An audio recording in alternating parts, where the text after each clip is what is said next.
Alright, it has been a minute since my last deck video. I covered last time, it was EBO2 Vegapunk, I believe. It should be pretty easy to remember. I haven't made a lot of these videos, but I've had a couple that I wanted to work on. I believe I wanted to do Green Yellow Yamato. I wanted to do Rob Lucci. I wanted to do, I think, even Bonnie at some point. But the reason I haven't done any videos for any of those, including Yellow Kid, I wanted to touch up on him as well, was because at the time when I'd made the EBO2 video for Vegapunk, I was so certain he was going to stick around for a while. And I believe in that video, I had also stated that I was taking him to a treasure cup. And after the treasure cup, it was very clear that he was not going to stick around. The star of the show in that meta was definitely Green Purple Luffy. Blue Purple was coming out shortly after. Obviously, Vegapunk was just not going to stick. Vegapunk had he had a pretty good run, and I believe even currently in this 13 meta, he's getting some results over in Japan. But 13 isn't out yet over here in the West. We actually just got PRB 2 just a couple days ago, and was able to open a couple packs. Obviously didn't get our Cavendishes, which was super tragic, so we won't be playing Bonnie as much until we get those. And then after I get those, I probably will do a video on Bonnie, like I wanted to for a minute. But I know my mic quality isn't the greatest currently, but you can definitely clearly tell that this is Shirahoshi. And we'll get to her in a second. The very first question you're probably wondering is, why the hell are we doing a Shirahoshi video over any other deck currently, even including the 4 that I'd mentioned that I wanted to make a video on? And that's because, well, those decks, save for Bonnie, of course, are just kind of unplayable at the moment. I know Kid has really good play into Zoro, but I think that's really it. Lucci is completely fallen off. Everything has some sort of removal protection, KO protection, something, so Lucci just cannot operate. As long as Emu continues to be dominant over in the East, Lucci is completely out of the question. All of those cards have built-in removal protection, or maybe, if they didn't, he might have some microcosm of a chance at being viable. But he isn't too great into Zoro.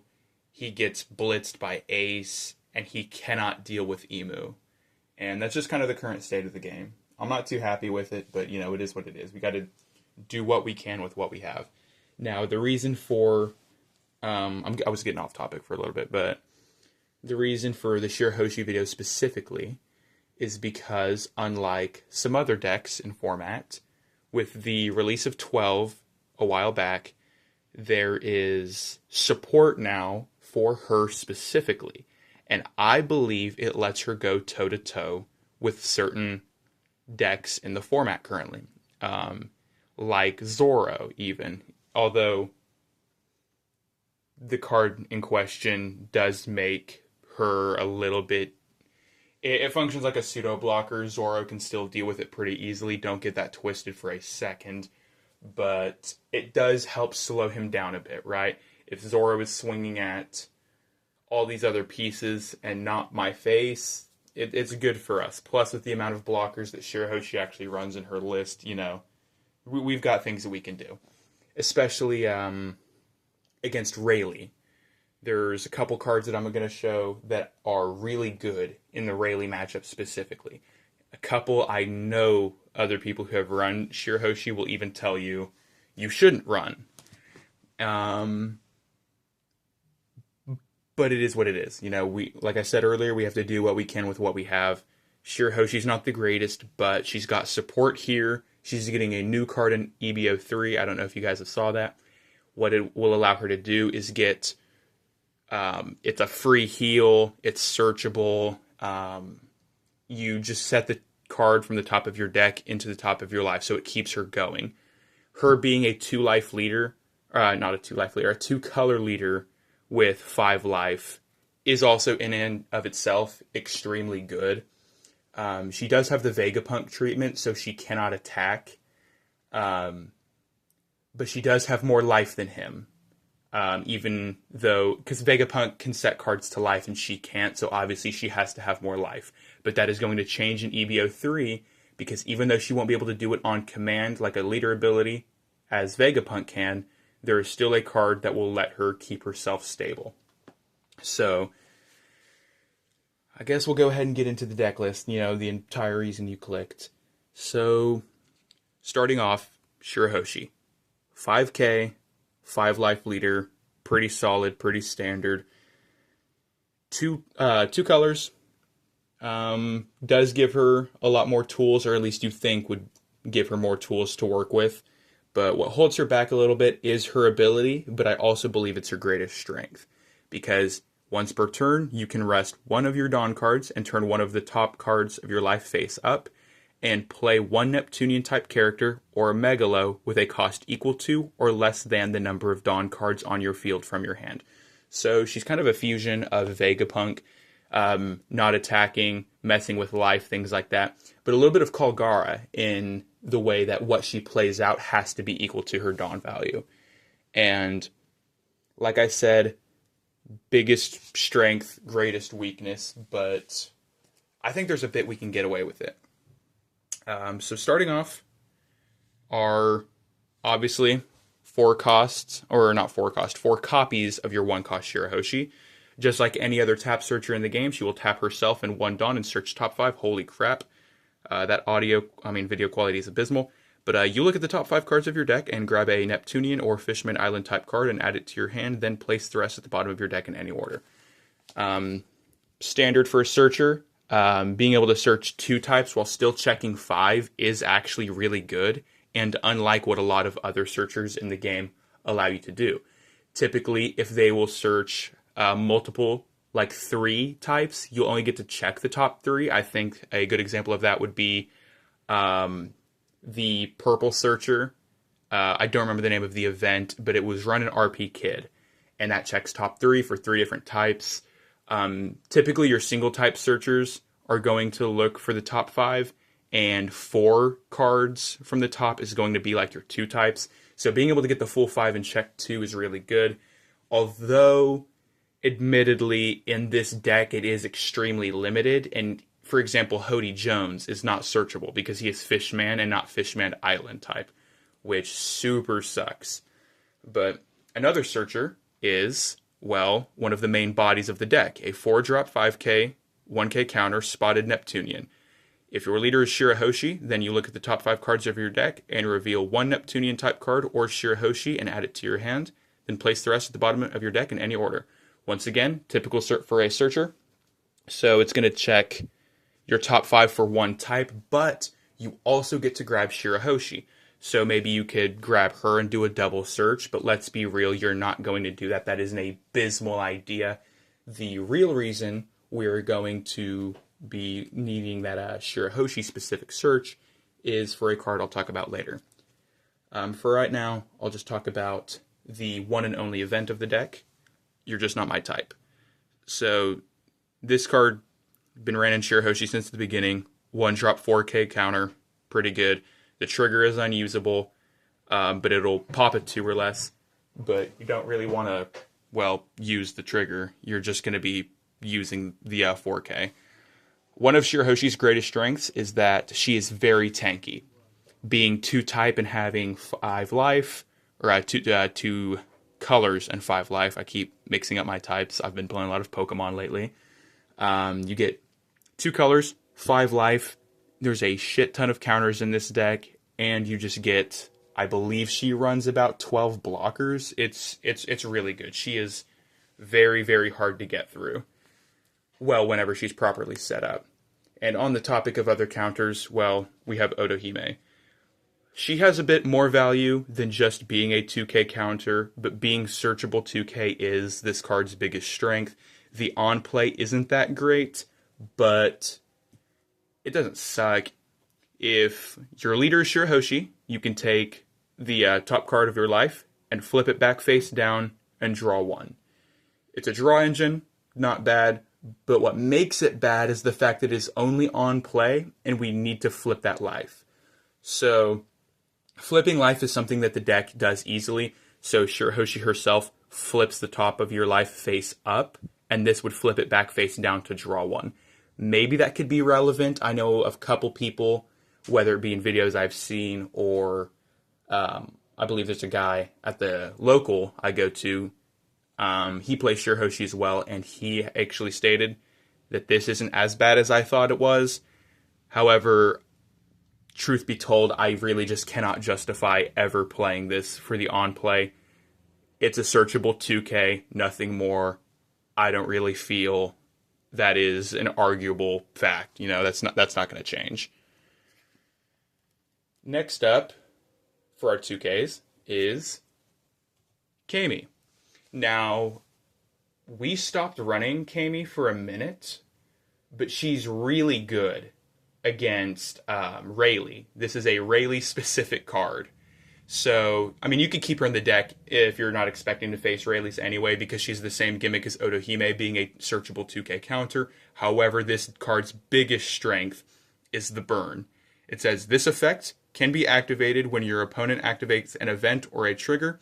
If your opponent has 2 or less life cards, you will trash 1 card from the top of both of your lives. Very good. So, not only is it going to be super hard for them to take your life, because of how much counter, whether it be event 2Ks or the blockers we run, it's going to be super hard for them to take our life. So us taking our own life off of abilities is not as bad of a trade-off as it would be in other decks. And then being able to check and go, oh, you're really low? Well, I'm just going to burn you again. Off of not just events, but triggers. So you can punch them, get them to like 2, and then encourage them not to play a trigger that could potentially fuck you over by burning them for that life. Now, granted, you have to burn the life as well, but since they're down to 2, you could probably push for game that following turn, given that, well, they can't activate any triggers, so they can't snowball anything. It is a bit of a downside for that very same reason, because you're going to have to pass your turn shortly after. And if they can push for game the same way that you could, because, you know, you've opened yourself up a little bit, it could probably not end well for you. Another card that is really good for the Rayleigh matchup is Megalo.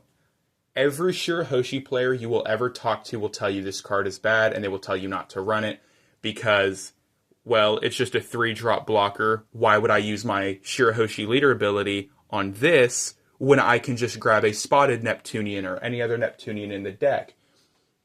And I say, you're absolutely right. Why would you? This card is not very great early game. But once again, it's very good for the Rayleigh matchup, because it is a 6k blocker on your opponent's turn, and Rayleigh swings very low. He is like death by 1,000 paper cuts. I believe I made that exact same comment about Vegapunk, but for Rayleigh, it is especially true.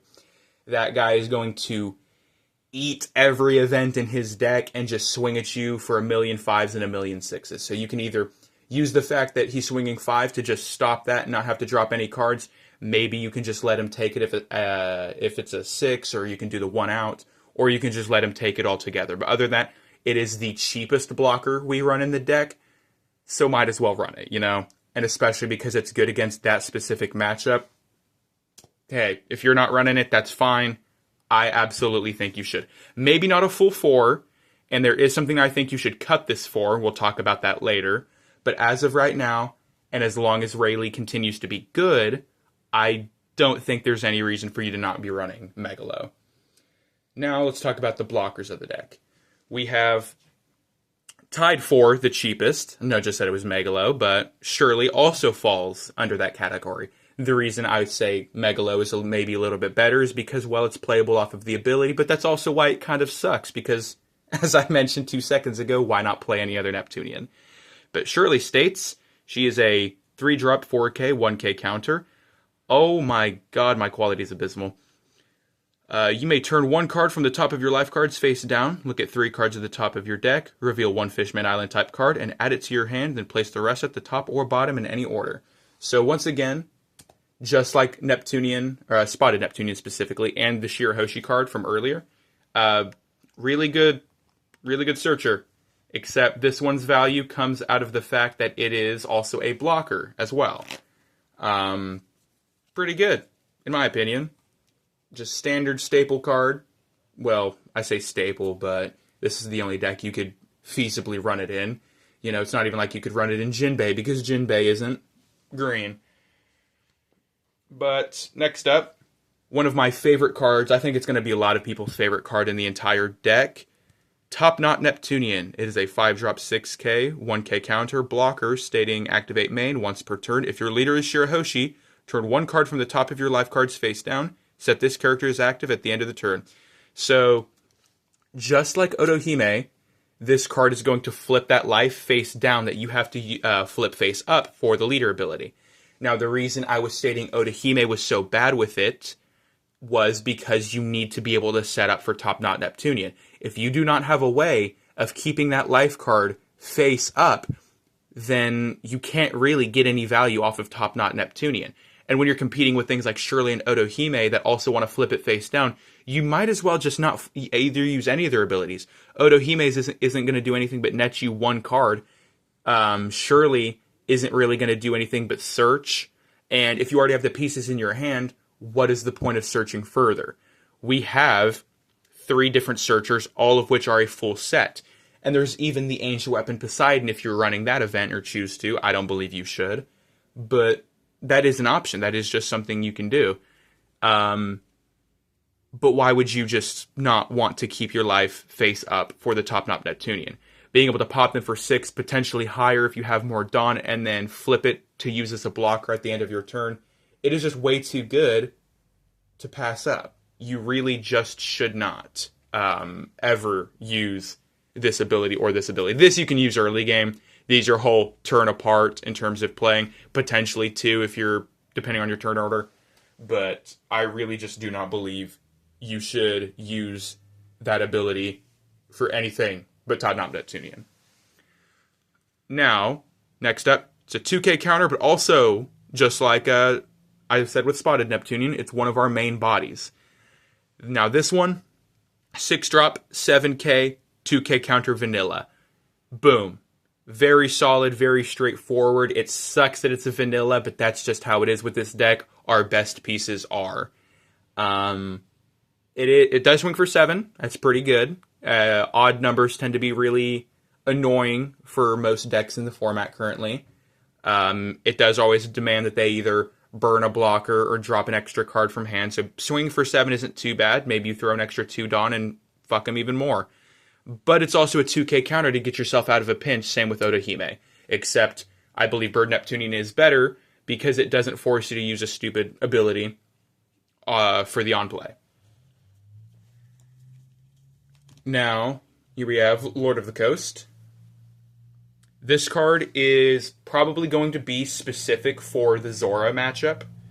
I would say maybe go up on this, but you don't really have to. I believe 2 is fine. But it's a 4-drop 5K, 1K counter, and for a full turn, you can just choose someone's tapped goober and tell them, well, they stay rested. Maybe not as great as some would have you believe. Maybe it is better than we even know. Who knows? I really just think it is solid. Good in the Zora matchup, given how aggressive he is. Being able to keep his stuff locked down for a full turn is just way too good to pass up, given how aggressive that deck really is. And what are you going to do while his stuff is tapped down? Well, here's what you're going to do. You're going to play his game, but better. You're just going to blitz his shit down and rush at him. Here we go. Bulge-Eyed Neptunian, 4-drop 6K. For leader is Shirahoshi, this character can attack on the turn which it is played. Boom. We don't have a lot of rush. We do have access to Jinbei, but I don't really feel Jinbei should be ran in the list. You're welcome to. I just don't want Jinbei in my list personally. So having a card that is cheaper than Jinbei, but also getting the ability of giving himself the rush is so good. That was all the value Jinbei really brought to the table, was he would give himself rush. There is nothing else in the deck that he could possibly have given rush because of the type differences. And the only other Fishman, like straight up Fishman card you would run was Hody Jones, who already has built-in rush. So just run Bulge-Eyed Neptunian. 6k, but it'll demand a 2k at the very least, which is good. Or burn them, force them to use a blocker, which is really good. Or as I mentioned, you keep their stuff locked with Lord of the Coast. You play Bulge-Eyed Neptunian, go straight at it. Have fun. Now here is one of the 2 MVPs of the entire deck. The 6 cost, 8k, 1k counter, once again another vanilla, Scaled Neptunian. Now what this guy does is nothing. He's a vanilla. He's in the same board as Bird Neptunian, where he doesn't really do anything, but he's just a very big body. So it really, really sucks that this guy doesn't have any abilities on him. It really sucks that he is arguably the best card in the entire deck, pre-OP12.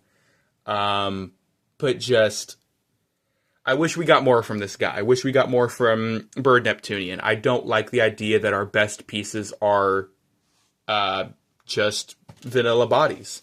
But he's not a brick in hand. He is a 1k counter, and he is going to be the main attacker of the deck, tied with Bulge-Eyed Neptunian, who you're going to play out earlier. But Scaled Neptunian, just really, really good. And like I said earlier with the Shirahoshi ability, you only have to tap, or not tap Dawn, but you have to just flip the top card of your life face up, and then it's just boom. So potentially, you could tap one, or not tap one, you could flip the life. You play the Scaled Neptunian, then you can get out a Top Knot, you get out a Bulge-Eyed, you get out anything. You don't have to just play the one guy. Although in later turns, you can definitely play multiple of him. But keeping him stable is really easy to do. You've got a bunch of blockers, multi-utility cards like Neptunian and Megalo. But, man, it just really, really does not feel good when your best card in deck is it's a vanilla. But, as I mentioned, really easy to keep alive, really easy to protect. You have your events, your 4K, you have your 2K Oda Hime, you have you have 12 blockers in the deck, you're fine, you know. And obviously, I am missing a card. The most important card. Shirahoshi. This is what I feel helps Shirahoshi, as the leader, go toe-to-toe with so many other decks currently. 0 power, 2 drop, 1k counter. If your character with a base cost of 6 or less would be removed from the field by an opponent's effect, you may turn 1 card from the top of your life face up instead. If you have no other Shirahoshi with a base cost of 2, all of your Neptunian type characters gain plus 2k power. That is amazing. You take your Shirahoshi, you flip the life face up, you play your Scaled Neptunians, you get your rushers, you play your stunners, you do whatever. At the end of your turn, after you swing with the Top Knot Neptunian, you turn that life face down.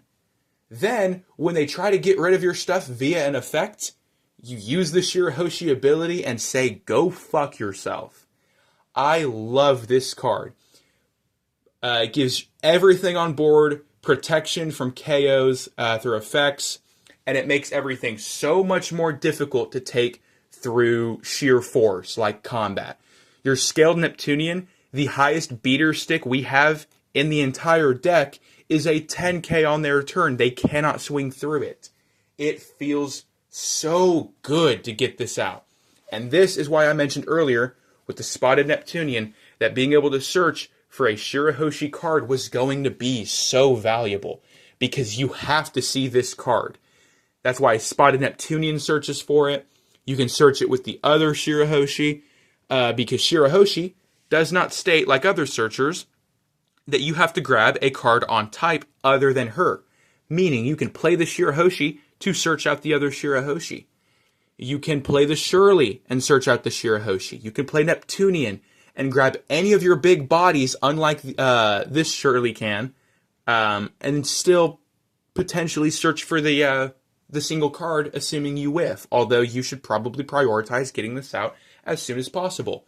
Now, the caveat is that you cannot have another Shirahoshi in play, and it does not state, well, actually it does, the cost, meaning that you can have your searcher out and you're still good, but if one of these it's a pseudo blocker, right? So it demands attention immediately from your opponent, and Zoro's going to get rid of it because he's going to tap your thing down and swing into it. But good thing we have a full set. And it's so cheap too, right? I just cannot overstate or over-explain the value of this card. This card was OP12. We did not even get this SR on launch with the Shirahoshi leader. But I am so glad we got it, because if it was not for this card, she would not be able to go toe-to-toe with the amount of decks that she can. I think she's just way too important. You cannot make Shirahoshi and exclude this card. And with the EBO3 searcher that's coming, or not searcher, the EBO3 Shirahoshi that's coming out soon in, EBO3, that's going to help keep yourself alive, is also going to be searchable off this spotted Neptunian. This is an immediate 4 of. This is an immediate 4 of. 4 of. There's so many good cards in this deck. But Shirahoshi is a deck where her greatest strengths are her greatest weaknesses. Because Shirahoshi herself obviously cannot attack. She is reliant on that board. And this piece being able to keep your board relevant throughout the game while having 12 different blockers, all these 2Ks, a 4K event, it's just so valuable. It is so important. You guys have literally no idea. Or maybe you do. Who knows? Now, astute observers will notice that this is all 50 cards, but I do not have a Hody Jones. That is because, well, in my possession, I do not have a Hody Jones. But if I did have a Hody Jones, I would probably swap it out for the Megalo. I know earlier I was stating that Megalo was so good for the Rayleigh matchup, but Kamey's the same way. And the difference between the two is that Kamey's a 2K, so she's getting kept, and Megalo is not.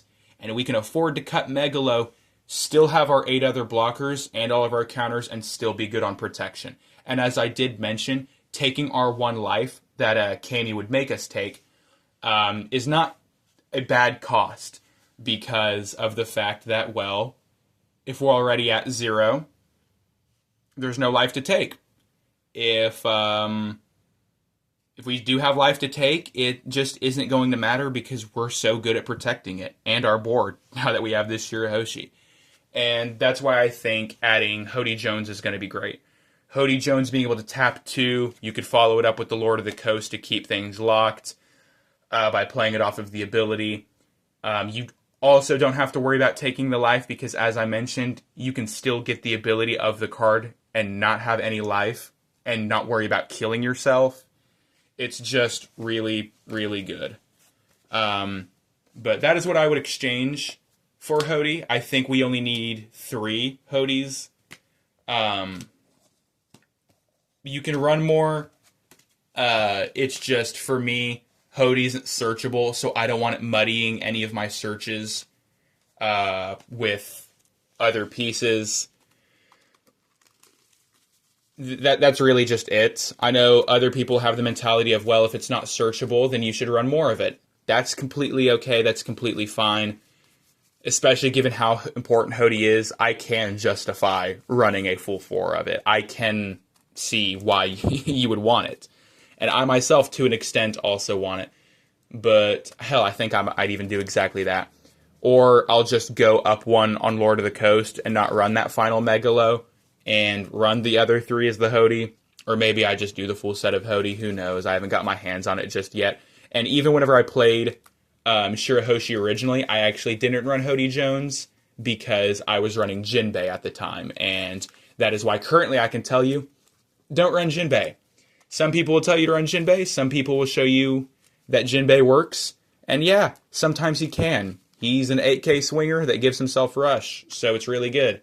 But I think having the 6K rusher of Bulge-Eyed Neptunian is just really good because, well, he's searchable. I actually think Jinbei is searchable as well, but Jinbei cannot give his ability to anybody but himself. All in all, Shirahoshi, she isn't great. She is not very good. Don't let anybody tell you otherwise, even me. Don't let anyone convince you that Shirahoshi is good. I just think that Shirahoshi is not as bad as people want to admit, or want to make you believe. I think Shirahoshi's really good. I think she has a lot of value. She is just, that's really it. She's kind of in a weird position. I wouldn't say that she has the same gatekeepy status as Yamato used to have when she first came out. You know, if you sucked at the game, or maybe your deck just wasn't that great, you couldn't beat Yamato. But anyone that knew what they were doing was absolutely going to beat Yamato. Shirahoshi's the same. She doesn't have the same gatekeeper status, but if your deck sucks, you're probably going to lose to her, because she can go toe-to-toe with people who are currently meta relevant. On top of that, well, every half-decent in the deck in the game is going to beat her, because she just isn't too great. I hope Shirahoshi will do better in the future, and who knows, maybe you're just him. Maybe you're Himothy. Maybe you can make her work. Maybe you can take her to a higher level than I ever will be able to. Maybe your list is just better and you're screaming at your screen how stupid Mr. Ascension is. But I'm telling you, give her a shot. She's got more pieces on the way in EBO 3 that I think are going to even help further solidify her stance of being a low-powered leader while still going toe-to-toe with the best. Just currently, she's struggling a little bit. Her best pieces are Vanilla's, but God, it is so hard to kill her. But that's about it. It's gonna do it for this video. Hopefully you enjoyed. I might make a new video in the future about more decks that I would like to run. For example, the moment I get those Cavendishes that just got reprinted, we will be making that Bonnie list. I've been playing Bonnie for a while. Kind of on the side. I took her to events out of state. Had a lot of success with her. Really love her, but she is extremely difficult. So she's gonna have to take a backseat for now. I just whipped up Shirahoshi again after leaving her on the shelf for a full set because of the fact that she got the new piece from 12. So decided to share not only my personal opinion on the leader, but also the fact that, well, I just don't think she sucks. Oh, we don't need that. But you can run a full 4 set of Lord of the Coast. I used to. I just don't feel you should. This card was a 2K, searchable off of certain things, but you couldn't play it off of the ability, which is why you didn't run it. This Ancient Weapon Poseidon was an old searcher, but we don't run this searcher anymore because we already have 3 pieces that do, and those searchers are actually bodies that are relevant to our game plan. Fishman Island doesn't suck. This kind of does what what am I saying? This kind of did what Shirahoshi did, the 2-cost OP12 piece, did whenever it would buff things by 2k on your opponent's turn. This would do something similar, require you to flip a life, but it was 1k and on your turn. But I think Shirahoshi doesn't struggle on her own turns. It's going to be everything else that she suffers on. So I think cutting this for the OP12 piece was just the play. And then Neptune. Neptune doesn't suck. Neptune's searchable. He's card draw, but once again, he isn't playable off of abilities. He is a brick in hand. And he is also requiring you to tamper with your life, which we very much need for Top Knot Neptunian and the OP12 Shirahoshi. So as you can see, OP12 Shirahoshi kind of cut a lot of stuff from the deck. There was just so much stuff that was much more important. But anyway, I know I said video was over like 2 minutes ago, but it's definitely over now. So I'll see you guys soon.